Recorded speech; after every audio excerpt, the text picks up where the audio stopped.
Craig, what kind of plotting structure do you use for your novels? Is it the same kind of plotting across the board, or do you switch it up?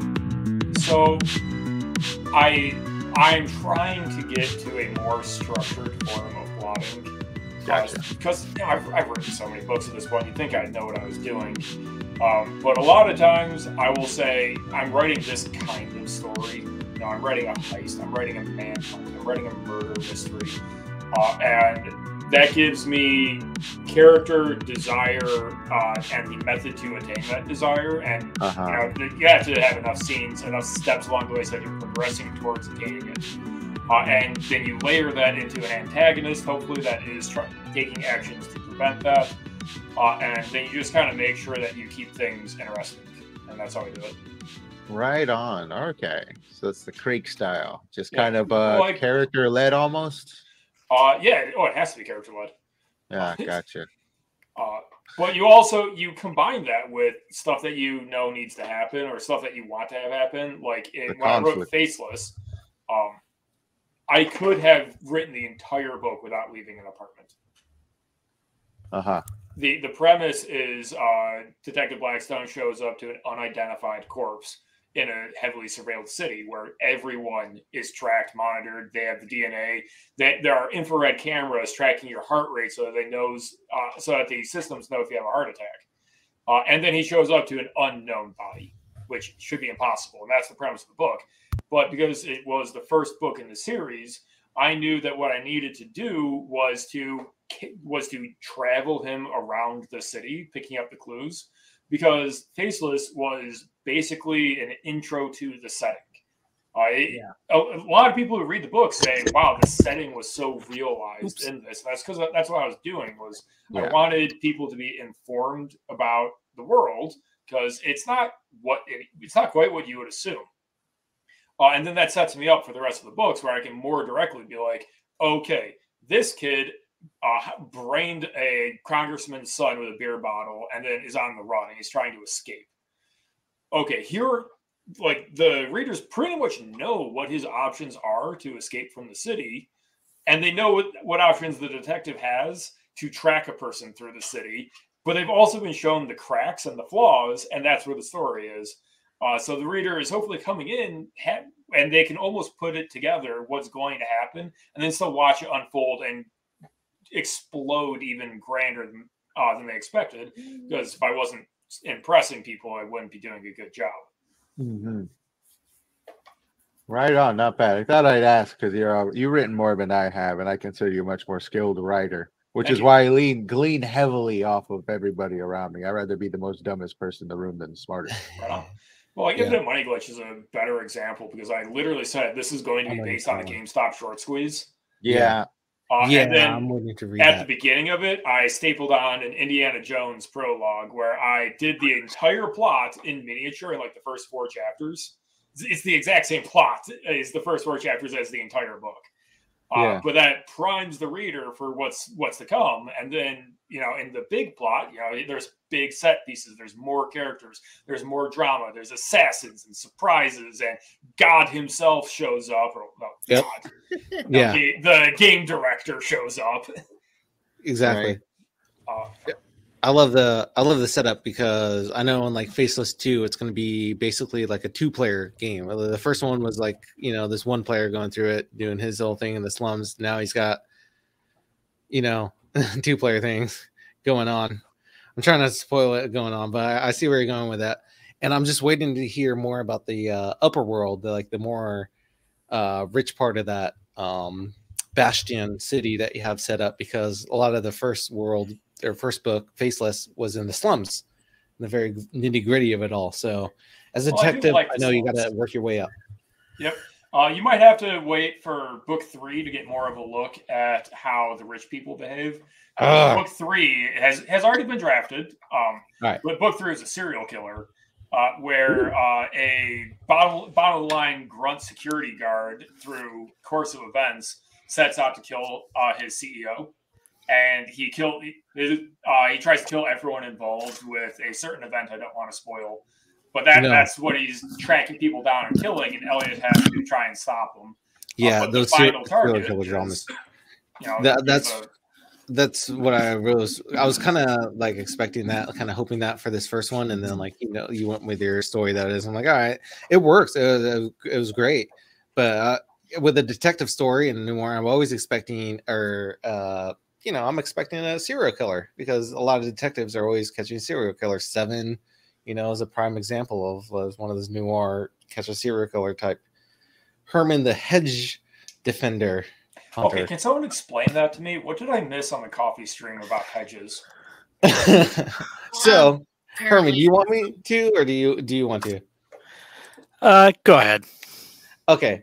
So on a Wednesday night live stream, Royce had this great intro to one of the great writers that are submitting their great indie works to our Iron Age stuff that's going on. And Royce read this paragraph about what's going on, and it ended on a hedge. I can't remember off the top of my head. Because this was way. You brought that back up. It was like 3 weeks ago. It was a couple weeks ago. 3 or 4 weeks. It's kind of fresh. It's fresh with the lore. He's on it. I actually agree with you, Norman, because he needs to read he way ended more. it at the cliffhanger right there on the hedge, and we wanted to know what happened. And Herman's not going to let it go. He wants to know what happened with the hedge. I don't even remember what the story was. So. Any tool I can use to make Royce's life a living hell, I will use. Well, we did the same thing with our Star Shatter campaign. We ended it on a cliffhanger this last Saturday, just because the time was pressed, and we discovered this huge thing, and there was just like bum bum bum to be continued. Tune in next week. How about you, Herman? What's your plot style for writing? I really don't have a plot style. I start with a couple of characters, have a premise or a theme, and figure out a beginning, figure out where I want everybody to end up, put a couple of events in the middle, and thump away. Right, it's like a simple outline. Yeah, you could call it that. How do you start with a theme? I mean, well, sometimes I'll figure out. Sometimes I'll start with one theme, like I want, the next book or the current book, the one I have out, Wizard Stone, dealt with a couple of things. It was kind of the how life can be hard, and especially for those who are sheltered, because Odo is a very sheltered individual, and he goes off on an adventure that, gets kind of bloody. But the other thing the other theme was that it kind of came up as I was writing, was the concept of life, and it goes back to the biblical concept of life, because you kind of have a division. You have the Mosaic choose life above all things, and then you have the words of Jesus, which says the person lays down his life for his brother. There's no greater thing that a person can do than to lay down his life for another. And where's the dividing line on that? And that kind of came up through a discussion, and that sort of kind of dovetailed into what I was writing. So, I mean, you can kind of start somewhere, but when you kind of do the discovery thing, you take paths that you normally didn't plan on taking. And that's what I like. That's the fun part about it for me, is kind of writing something and it taking you in a completely different direction than you intended. Or sometimes it seems like characters just take on a life of their own. Yeah, I mean, and that's the part I enjoy. So it's all the editing and the planning, the fun stuff. Yeah, that's the stuff that's kind of sucks. Okay, I always have an issue with themes, because when I go into my story, it's not really a thing I think about, and then halfway through, I'm like, wait, don't people say themes are important? Should I think about that right now? No, it all depends.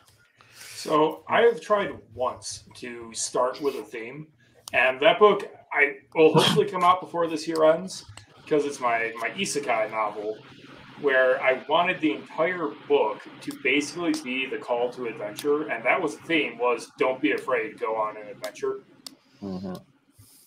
And just because I had that theme in mind doesn't mean I necessarily built it in well enough. I gotta figure out how to fix that in editing. Yeah, I know what you mean by having something that does, but the ending just doesn't jive, right? I'm trying so hard to listen, but the doggo's being so cute. How about you, Frequency? Any plotting, outline, themes, or anything? What do you do before you start writing? Well, it's still a little difficult to explain that because remember when I wrote my book, when I sat down and started writing it, I didn't intend to originally write a book with that. It became that. And I tried replicating what I did. I'm about 3/4 done with the first draft of my manuscript for the second book.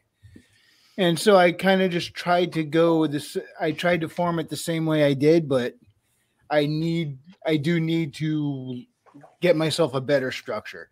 I have a basic premise. I got the characters. I know where I want them to be by the end. And I tried to come up with a whole bunch of cool, adventurous things they got to do to get there and good reasons why they need to do it, why they're choosing to make these calls. And so, I mean, it's really vague. And sometimes I go, oh, here's a cool idea that will fit in over in this area really well. And here's a cool one for close to the beginning. And then so I'll write those thoughts down. So if I actually can implement them, I will, but they don't always make it. Now, when I finish this one, my plan is I don't think I'm going to jump right into the third. The 3rd through 7th, I'm going to take a little while and try and do an overall series outline. But each book has to be good to read on its own with or without the others. That shouldn't matter. I mean, I want them to connect, but they all have to stand on their own or else it's not good enough.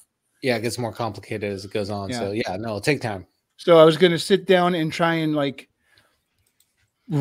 do an outline for the overall thing and then start doing outlines for each individual and just kind of look at them all lined up. I'll probably take a while just thinking about the overall story.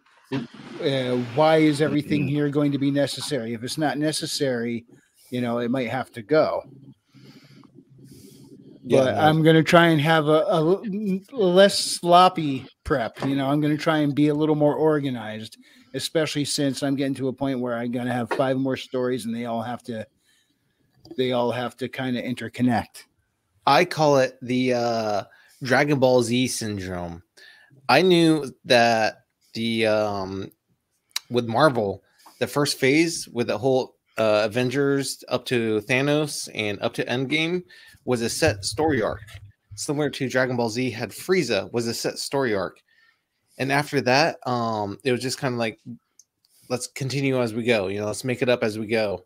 And the continuity and everything that goes on from there, the further you go on with your story, it gets really hard to catch up, especially if you're just making it up as you go. And you're kind of seeing this with the Dragon Ball Super era that's going on now. It's just they're making up as they go and it has nothing to do with everything in the past. And Dragon Ball Z is such a phenomenon in itself. I don't think they should have really brought that show back for more than 1 or 2 seasons. It shows in the final product how coherent it was from Raditz landing on the planet to Frieza being on Namek. That whole arc right there just flowed naturally from one thing to the other, from Vegeta's arrival up to them leaving Earth to going to Namek, then going on to being the Super Saiyan, which, oh my God, I could nerd out. We're going to get into some nerd things. Yeah, I know, but it was also supposed to stop there. I was talking about... Exactly. Yeah, I was talking specifically about, if I may, them bringing back the show once it was, officially done, and then they did the GT thing, and then that fell off because it sucked. And they should have only brought it back for maybe the Beerus movie and maybe a movie every now and then where they fight an enemy of the week or something. Yeah, that would get a little stronger. But they should have never brought it back for the full episodic thing because their stories were already told to a satisfying degree. And even then, towards the ending of the show, a lot of people fell off because it did get formulaic after the Frieza saga. Talking about everything after Frieza. Yeah, Marvel that's yeah, Boo Marvel. No, I like the Cell Saga and I like Boo Saga. But it's still Yeah, that's formulaic. subjective. They're very That's formulaic. subjective as Though. fuck. Redoubt The was whole gonna point say was that things were set up. If you look at the story, and if you actually look at, like, if you can go back and analyze like how they like brought up the story to get to this point. I mean, if you look at the Boo Saga, there's an episode with Goku turning Super Saiyan 3 for an entire episode. He's leveling up. He's just powering up for an entire 30 minutes. You know, and that's just telling you right away that they're delaying this animation for the manga to catch up. It's because they're making this up as they go at this point. They don't have a story arc. They're just, crap, it shows in those seasons. Like I said, they only planted up the Frieza, and let's be honest, it feels like Marvel only really planned it up to Infinity Wars, Thanos, and whatever they had after that. They may have had something once, but it feels like that kind of went in the can. Yeah, exactly. Like that went in the gutter. Z, the reason why you had a bunch of filler episodes is because they had to wait for the manga to get further in so they can keep animating. That's why you had a shit ton of filler episodes. My point being, I knew this coming off like the bat. Like, if you're going to do this long term, and I know corporations and commercialization of stuff now, I'm old enough to understand what's going on. That story arc is going to die. It's just going to straight die. Continuity goes out the window. None of the writers are going to like communicate with one another to keep the story coherent. They don't care. It's just a product for them to sell. Here it is. It doesn't matter. Meh.